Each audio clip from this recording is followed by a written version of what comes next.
Now, did you have, because one of the things about pro wrestlers is like, there's the athletic component, like how this person moves and how they're able to like put on the show that is the fight.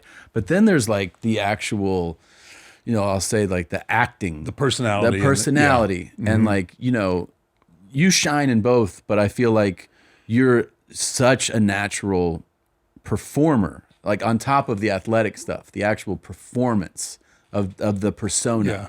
Was that like I would tell a casting director, like, this guy can act, like you can act. Was that like natural to you? No. So you worked a lot at that too. Yeah, I had to. And my character, like, not initially, like the first few years, not before I become Undertaker. Yeah. Like, that was the part that was actually behind, is being able to market myself and make myself interesting. Because I think initially when you get into wrestling, everything is focused on the actual wrestling. The physical stuff. The physical Yeah. side of Yeah. it, right? Learning learning how to protect yourself and how to do moves and to move in the ring. So everything's kind of focused. It's kind of the athlete's mind. And it takes, that's the hardest part, really, is making yourself marketable. I'm sure. And trying to, make it doesn't matter whether people love you or hate you. Yeah. But they have to do one or the other. They have to. They have to be invested in one. If they're indifferent towards you, you don't have you're not going to have a long career. Yeah. Yeah. They either want to pay money to see you kick someone's ass, or they want to pay money to see you get your ass kicked. And it's fascinating how sometimes these guys are grinding it out 10 plus years, and all of a sudden a persona that just takes on, and people go like, oh shit. Like, and then they respond to it. They connect to it. Yeah. It's crazy. I mean, we've had guys, that were kind of just middle of the road for most of their career, and then tap on something late. Because who is it now that like blew up? And a few years ago, I don't think anyone knew. Roman. Roman Reigns is probably the biggest faces. In the and it was around for a while. Yeah, he'd been around a while, and he obviously you look at him, he checks off all the boxes, right? I mean, he looks like a star. He's athletic. Yeah. But he didn't have a connection initially. And they were really trying to push him down, the fans' throats. Yeah. And wrestling fans will reject. I mean, they feel like you're putting them on. Yes, they will reject it in a heartbeat. And then, I guess it was somewhere around COVID, man. He just really hit his stride and really became the face of the company for, since then. And I mean, he's done really well, and now he's starting to transition into, outside projects and acting and everything else. It's pretty cool to see it happen, right? Like to see somebody. Yeah. Like when I want to ask you this, when you are developing the Undertaker persona, I find a lot of times that like ideas, like this is an idea that clearly I'll say, worked out. Like this is one of the most successful, one of the most successful personas in the history of the sport. But a lot of times when like if I'm writing something that eventually works out, there's a phase where you have doubt, where you're like, is this fucking stupid? Like when kind of, kicking this idea around with other people at the company, is part of you also like, what? Like an Undertaker? What? Yeah. So when I came up, so basically there was WCW, another company, and there was WWE or WWF at the time. And at that time, like they had all these over the top characters. Right. I mean, it was the show was kind of designed for a younger audience. Yeah. And everybody was this outlandish character. And I'm a traditionalist, right? Yeah. So I always liked the product at WCW better. It was more traditional, serious wrestling. And I got an opportunity there, and basically was told, hey, you're a great athlete, but you're never gonna draw money. I'm like, wow, okay. That's a big sandwich to have to eat. Yeah. Right. Face to face with somebody just told you that, yeah, you're a great athlete, but nobody's ever going to pay money to watch you wrestle. So now, now I have the other product, and I go have a meeting with Vince McMahon, and, he wasn't that thoroughly impressed either. Mm-hmm. I guess it was my personality. Like he looked at the wrestling, he's just a big, just a big guy. Yeah. But it was my meeting with him that even got a second look. And then I get a call one day, and he came up with the whole character, mm-hmm.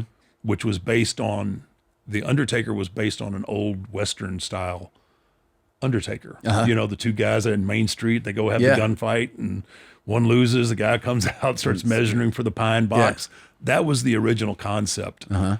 And I get a phone call one day, and it's Vince. Yeah. And he goes, is this the Undertaker?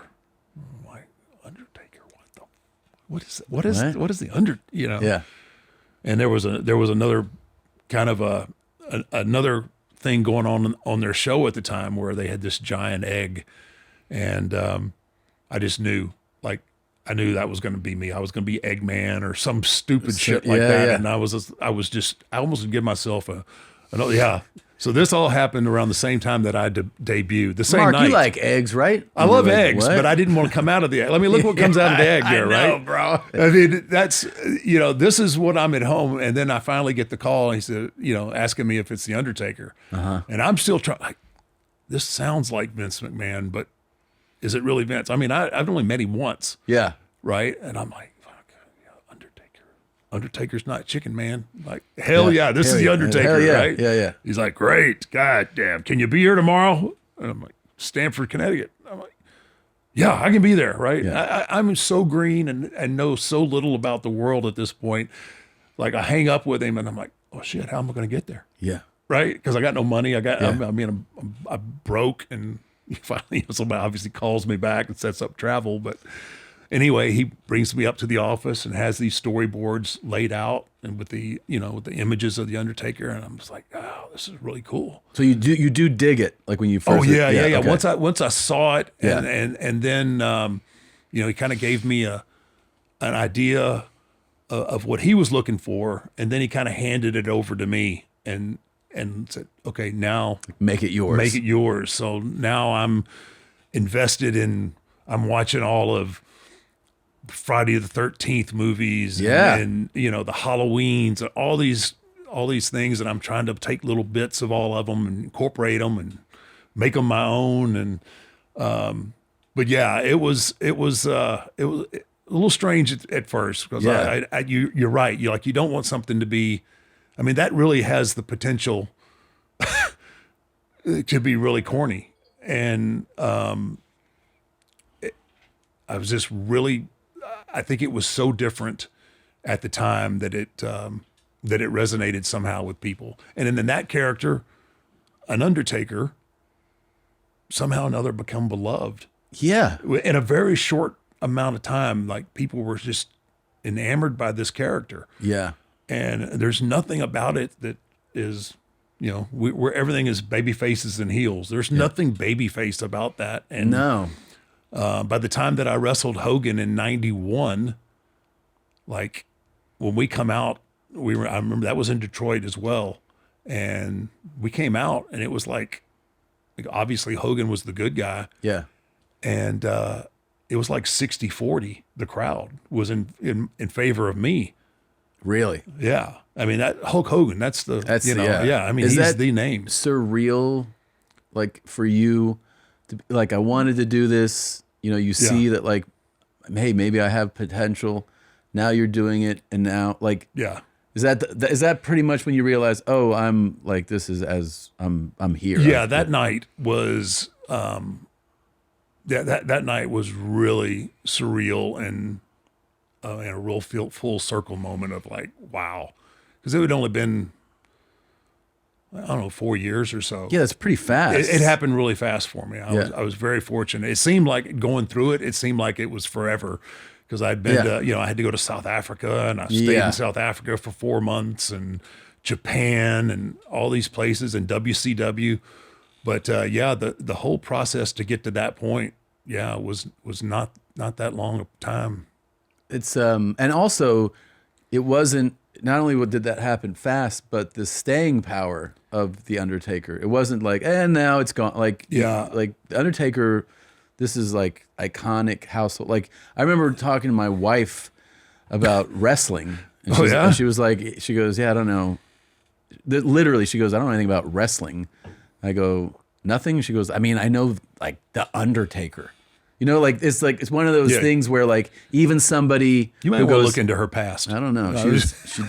She dated some pretty interesting types, but the fact that I'm saying like, you know, it's like one of those things where somebody goes, I don't know anything about this industry. Right. Oh yeah, I know. You know, it's like somebody going, I don't know movie directors. I know Steven Spielberg. Like, right. They just know a reference. Right. But that's that's the Undertaker. Like I've been incredibly blessed to stay relevant for such a long period of time, and a lot of that is kind of reinventing myself too along the way. Mm-hmm. I think a lot of times what happens is people get, and I tell people, the young guys, when I talk to them all the time, I was like, man, you can never be content in this business because there's so much content being produced. Yeah, you burn out so fast. Right. And you learned that? Like you just figured that out? Yeah. I mean, I wish I could say that I was like really smart, but it was just kind of an intuitive thing. Like I'm starting to feel like a certain way doing this, right? Like it's like, okay, it's kind of getting to be like making the donuts, right? Mm-hmm. Every morning.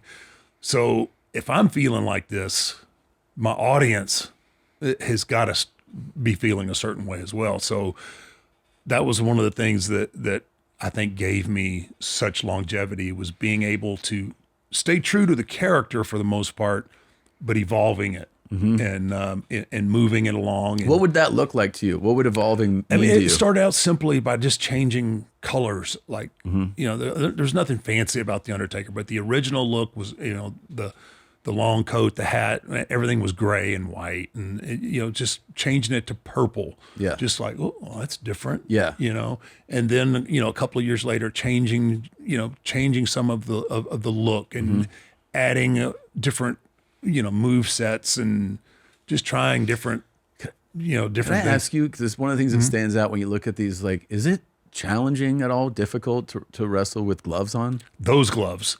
Yeah. Yeah. So again, yeah, those gloves, because they when you sweat, they get wet and they start to roll down and they want to come off. And you're grabbing your opponent. Like, yeah. So eventually I moved to an MMA glove, which you can strap them down. And I think my opponents appreciated those too, because there was a little bit more padding in them. Yeah. Yeah. on those days that I got a little too close. Yeah. Bert and Tom and Bert. One goes topless while the other wears a shirt. Tom tells stories and Bert's the machine. There's not a chance in hell that they'll keep it clean. Here's what we call two bears, one cave.